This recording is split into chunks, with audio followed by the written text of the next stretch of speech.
Hi, Congressman Carter, who joins us right now. Congressman Carter, welcome aboard. How you been, man?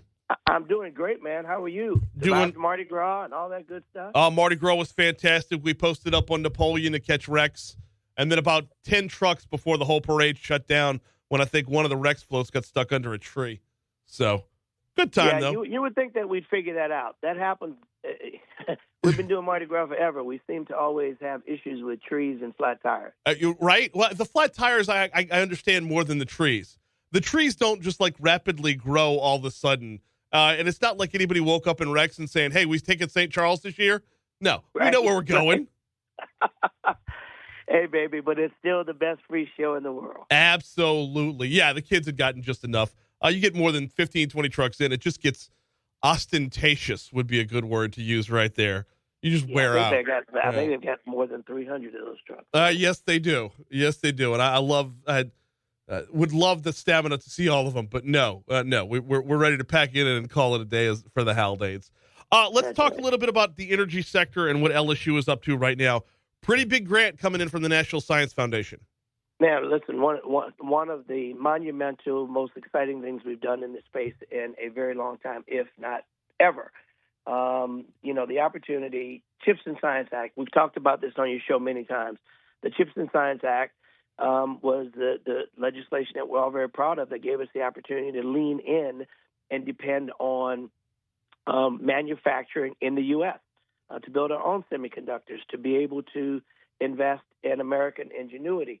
And through the CHIPS and Science Act, the National Science Foundation has one of the most competitive grants ever in Louisiana, $160 million over the next 10 years to support Louisiana energy industry, reduce carbon dioxide emissions, and industrial corridor that is so definitely important to us in criminal justice reform and environmental justice reform and coexistence. If there is going to be an industrial corridor, it must have the component that says the people have to be safe. And we know that oil and gas is a necessity in our community until we're able to create cleaner and greener forms of energy, wind and solar, and making sure that we are producing as cleanly as possible and protecting the citizens in the state of Louisiana, specifically those that live in the closest proximity. So this $160 million grant will go a long way in making sure that we have the expertise and infrastructure ready to spearhead groundbreaking research, carbon capture, sustainable manufacturing, policy development shaping our future's global scale. Sometimes we have been held back because we don't always work together. This is a demonstration of what happens when we work together. When we're able to, through our flagship university, LSU, to be able to have this incredible $160 million grant approved that will really demonstrate what happens when we work together in the area of energy and resiliency. How big of a deal is it that you have your traditional oil and gas producers on board to hopefully lend a helping hand and leading the way here? I mean, I know ExxonMobil is a big part of this announcement. It's huge because what it says is what I've said all along, is that we're not going to solve the problem of saving our environment or being more resilient or being more environmentally responsible alone. We're going to have to do it with all of us at the table. Right. And we're not going to do it with us operating in different silos, throwing darts.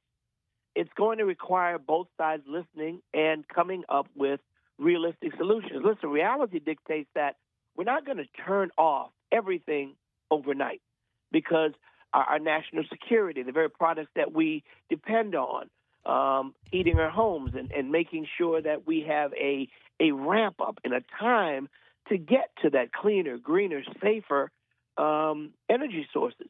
We also know we only have one Earth, and we have to be good stewards of it. Right. So we have to work toward that. Energy companies are getting it. They're not as fast along as I'd like them to be. They're not as fast along as many would like. But I will tell you, the conversations are going in the right direction of everyone being at the table and recognizing the way we're doing it is not the best way. Doing it better is smarter. Working with communities, working with industry is the only way to do it.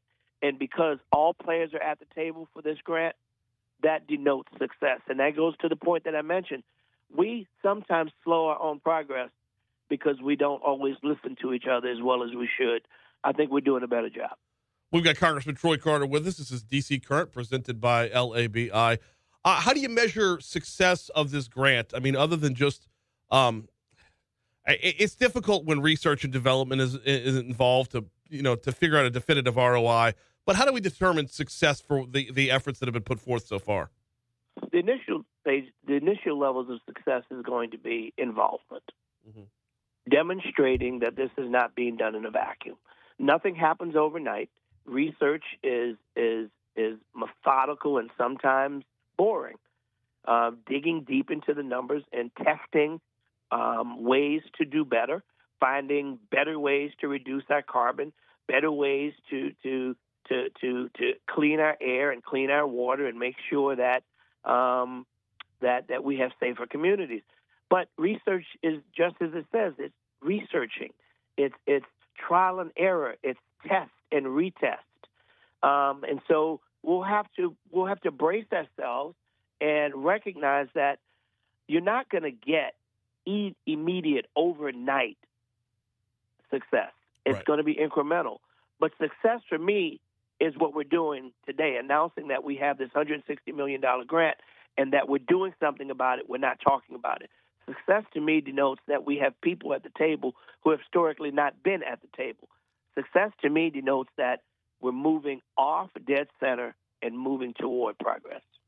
We got a couple minutes left with Congressman Troy Carter. I want to pivot real quick to just a completely different topic. There's no segue here. Tell me about the Pray Safe Act and what the hope for the intention is for this. Well, we've seen this incredible rise in anti-Semitism, anti-Semitic views. We've seen Islamophobia. We've seen hatred against African Americans. We've seen hatred against our brothers and sisters in the LGBTQ community. We see mosques that are blown up. We see synagogues that are attacked. We've seen churches that have been bombarded with shooters with weapons of mass destruction. And people should be able to go into their places of worship and feel safe. What this bill would do is establish federal resources for nonprofits and places of worship to get information on best practices to keep the organization safe. It's very simple. Establishing a federal clearinghouse will allow these organizations to access information, safety and security, best practices available in federal programs.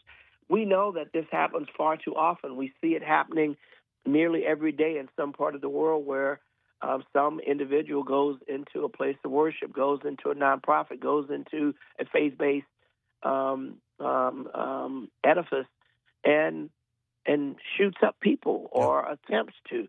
And so what the Pray Safe Act does is it creates a clearinghouse of resources on what we can do to better secure those that have anti-Semitic views, those who have the hatred for Muslims or African Americans or Asians or Hispanics or anyone that is different from what their beliefs are.